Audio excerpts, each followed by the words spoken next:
behavior is the strongest signal your genes respond to, far more than fate or inheritance.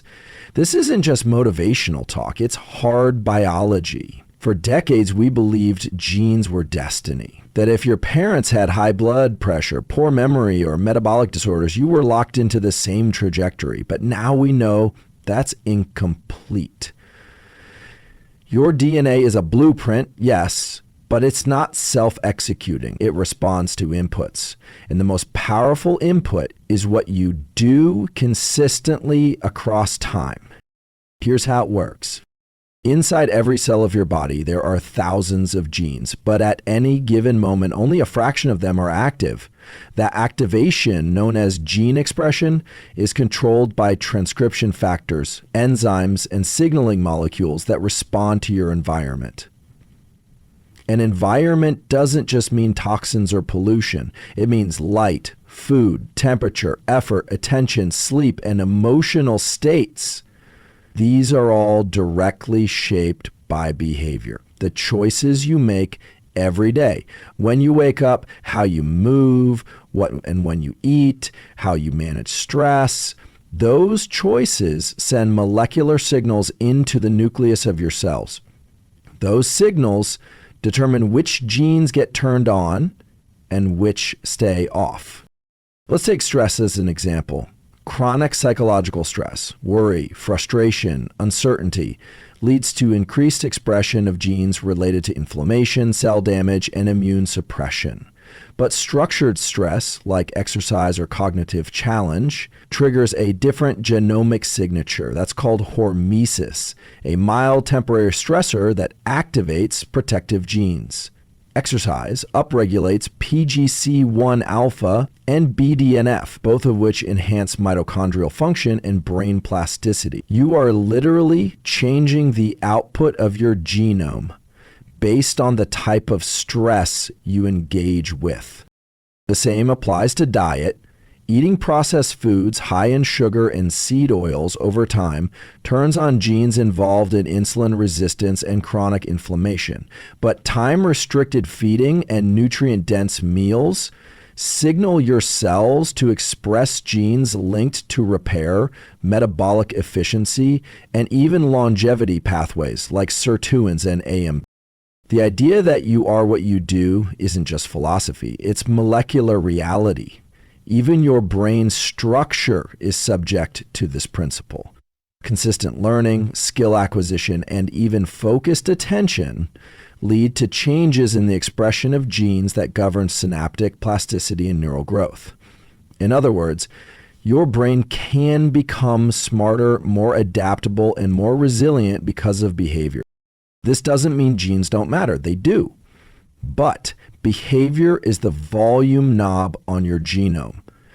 Inheritance loads the gun, behavior pulls the trigger.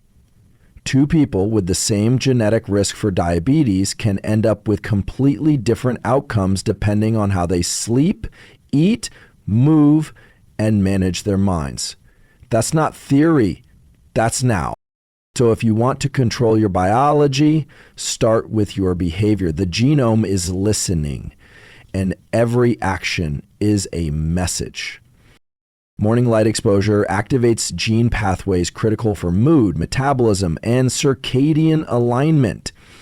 This isn't just about feeling more awake, it's about signaling to every cell in your body what time it is and what biological program should be running. Your eyes are not just tools for vision, they are sensors that send powerful cues to your brain and body, and the most important cue they receive is sunlight, specifically in the early part of the day. Here's what happens biologically. When your eyes are exposed to natural light within the first hour after waking, ideally within the first 30 minutes, a specialized group of cells in your retina called intrinsically photosensitive retinal ganglion cells, PRGNCs, detect the presence of blue and yellow wavelengths from sunlight. These cells don't contribute to vision. Instead, they send a direct signal to the brain's master clock, the suprachiasmatic nucleus, or SCN, which is located in the hypothalamus. The SCN governs your circadian rhythm, which is your body's internal 24-hour clock that regulates everything from sleep and wakefulness to hormone release, temperature, and metabolism. That signal from morning sunlight triggers the activation of specific genes called clock genes, such as PER, cry, BMAL1, and clock. These genes set in motion a cascade of transcriptional activity that influences when your body releases cortisol, dopamine, melatonin, and insulin. It's essentially your biological start button for the day. Without it, the timing of these systems becomes desynchronized. Cortisol may peak too late, melatonin might linger too long, and metabolic processes like glucose regulation get thrown off. That translates into grogginess, mood instability, poor focus, and even fat storage. Light exposure also has a direct impact on mood regulating systems. Early sunlight increases dopamine transmission in key brain regions like the striatum and prefrontal cortex. That results in improved motivation, focus, and stress resilience. It's not a placebo.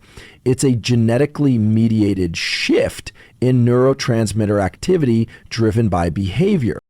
Even more interesting, your metabolism is light insensitive. Genes involved in fat metabolism, insulin sensitivity, and appetite regulation are tied to the circadian rhythm.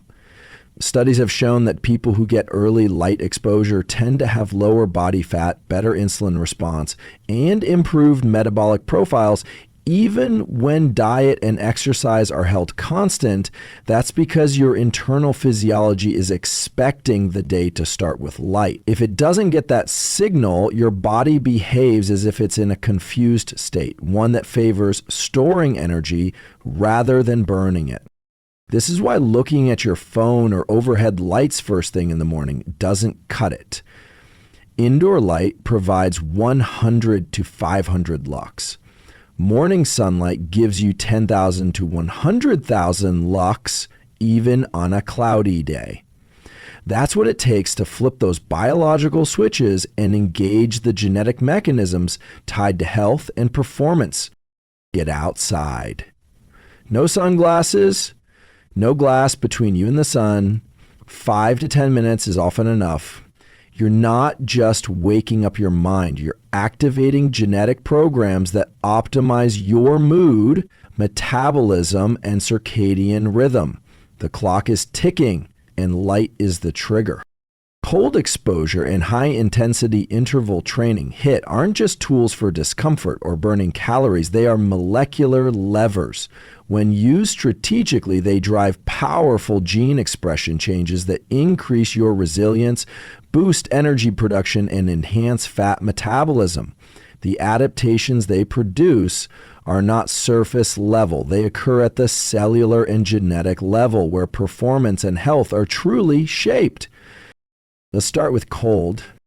When you expose your body to cold showers, ice baths, or even just brisk outdoor exposure, you trigger a cascade of stress responses that initiate specific genetic programs. The drop in temperature stimulates the sympathetic nervous system, releasing norepinephrine. That's important for focus and alertness, but it also does something more profound. It activates the expression of genes related to cold shock proteins and mitochondrial biogenesis. Cold shock proteins help protect your neurons and enhance plasticity. Mitochondrial biogenesis means your cells are creating more mitochondria, the energy factories of your body. More mitochondria equals more energy output. That translates into greater physical endurance, improved cognitive clarity, and a higher resting metabolic rate. It also upregulates UCP1, a gene involved in the function of brown fat, thermogenic tissue that burns calories to generate heat. When you train your body to use cold as a signal, you're flipping on genes that help you convert stored fat into usable energy more efficiently. Now, let's talk about HIIT, high-intensity interval training. This is short, explosive bouts of physical exertion followed by brief recovery periods. Think sprinting, cycling, or body weight circuits performed at near maximal effort. A single session of HIIT upregulates PGC1A, a master regulator of mitochondrial growth and oxidative capacity. This gene not only helps your cells generate more energy, but also enhances endurance, insulin sensitivity, and recovery. You become harder to fatigue, quicker to adapt, and more metabolically flexible.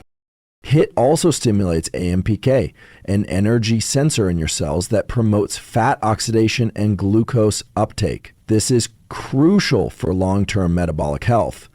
In other words, you're training your genes to become more efficient at fueling your activity and maintaining balance even under stress. Both cold and HIIT also drive the expression of heat shock proteins and antioxidant genes, which help cells resist damage and improve repair. This is what's called hormesis, a controlled stressor that makes your system stronger. You're not weakening your body through stress. You're instructing it to adapt. Importantly, these gene changes don't require hours of training or long cold immersions. 2 to 5 minutes of cold exposure a few times a week and 12 to 20 minutes of HIIT per session twice a week can induce measurable shifts. The key is consistency and intensity. The behavior has to be repeated often enough and be challenging enough to signal adaptation. So-called and HIIT are more than hacks. They are potent signals that instruct your genome to build a more resilient, energetic, and metabolically powerful version of you. When you lean into these stressors, your genes respond. And that response is what builds performance from the inside out. Time-restricted eating upregulates genes responsible for cellular repair and longevity. This isn't about dieting, it's about timing. Controlling when you eat to align with your body's natural biological clocks. And when you do that, you're not just changing how you feel day to day, you're engaging genetic pathways that promote long-term health, enhance metabolism, and resilience at the cellular level. Here's the biology. Every cell in your body follows a circadian rhythm. That rhythm isn't just about sleep.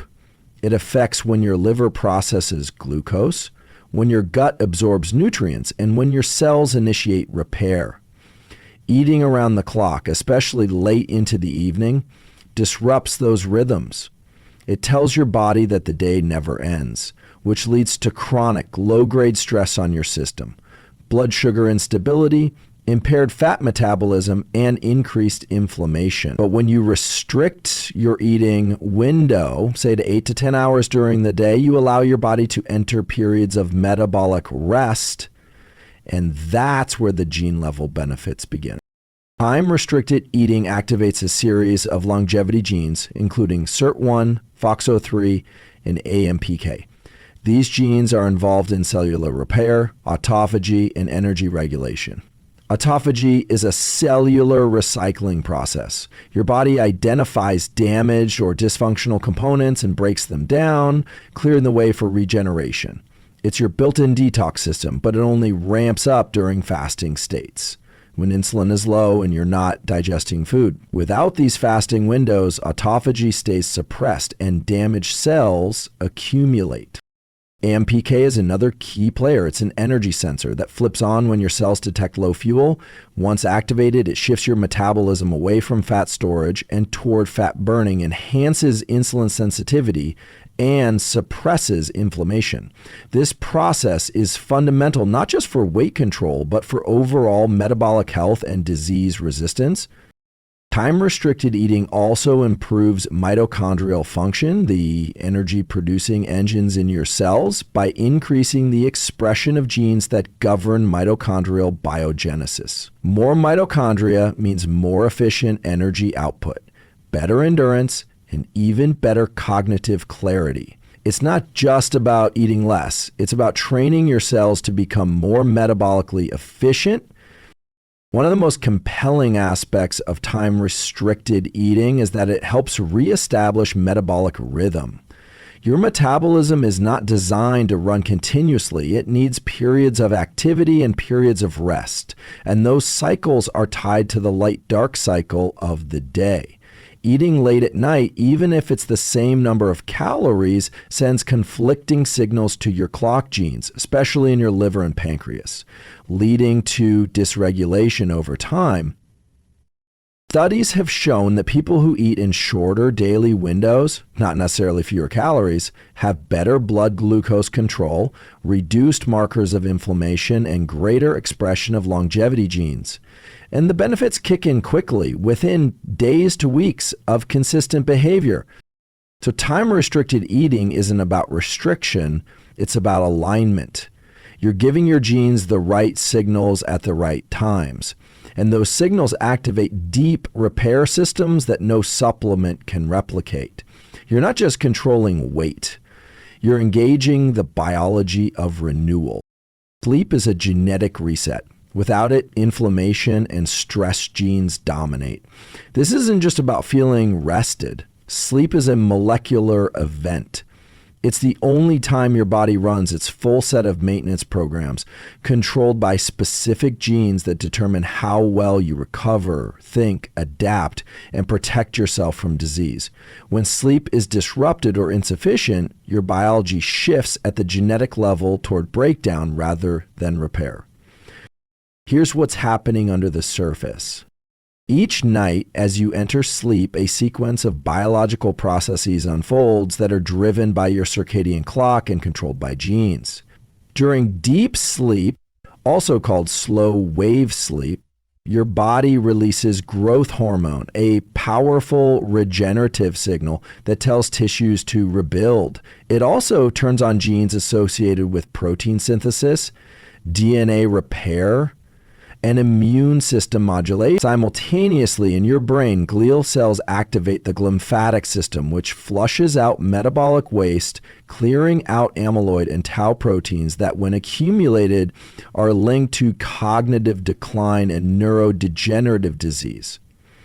That clearance process is gene regulated and only happens in deep sleep. In REM sleep, another genetic layer is activated, this one tied to emotional regulation, memory consolidation, and neuroplasticity. Genes involved in synaptic remodeling become more active. This is how you not only encode new information, but also recalibrate emotional intensity. Without sufficient REM, stress gene expression increases.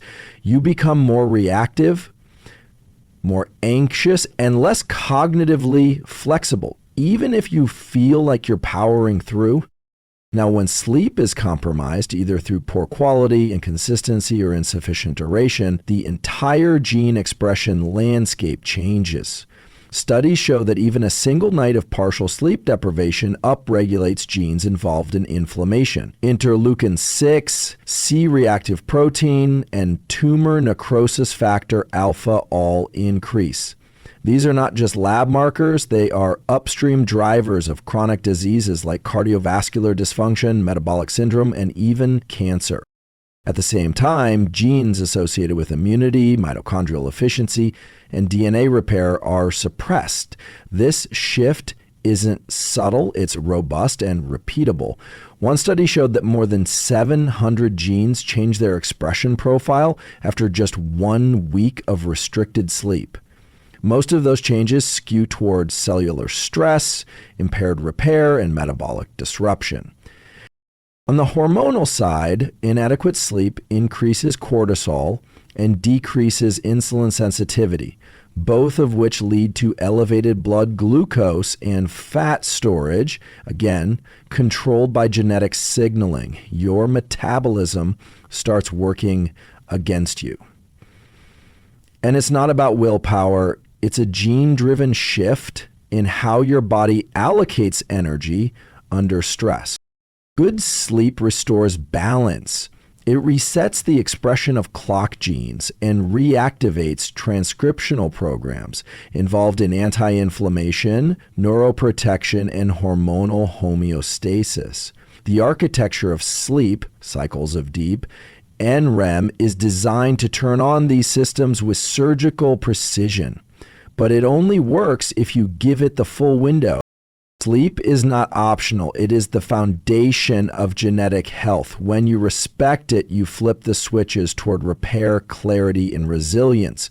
When you ignore it, the wrong genes take over. And they don't care how motivated you are. Sleep is the gatekeeper of your genome.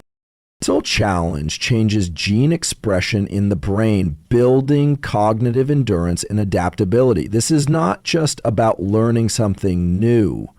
It's about pushing your brain into effortful, focused states that trigger molecular adaptations. Your nervous system is plastic, and that plasticity is governed by gene activity. When you challenge yourself mentally, whether through problem solving, focused reading, deliberate memorization, or skill acquisition, you're not just getting smarter, you're reshaping the genomic landscape of your brain. Let's break down how that happens.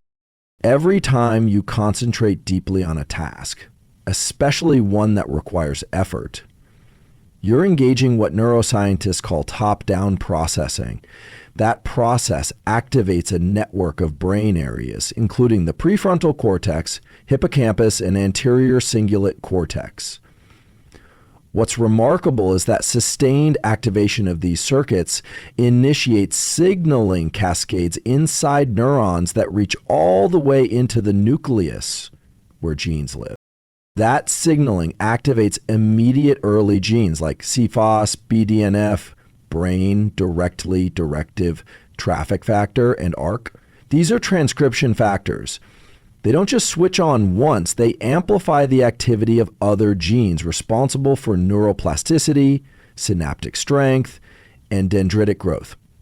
In simple terms, you form stronger, more efficient neural connections. These connections are the basis of learning, memory, and cognitive resilience. BGNF in particular plays a starring role. It's often called miracle grow for the brain, and for good reason.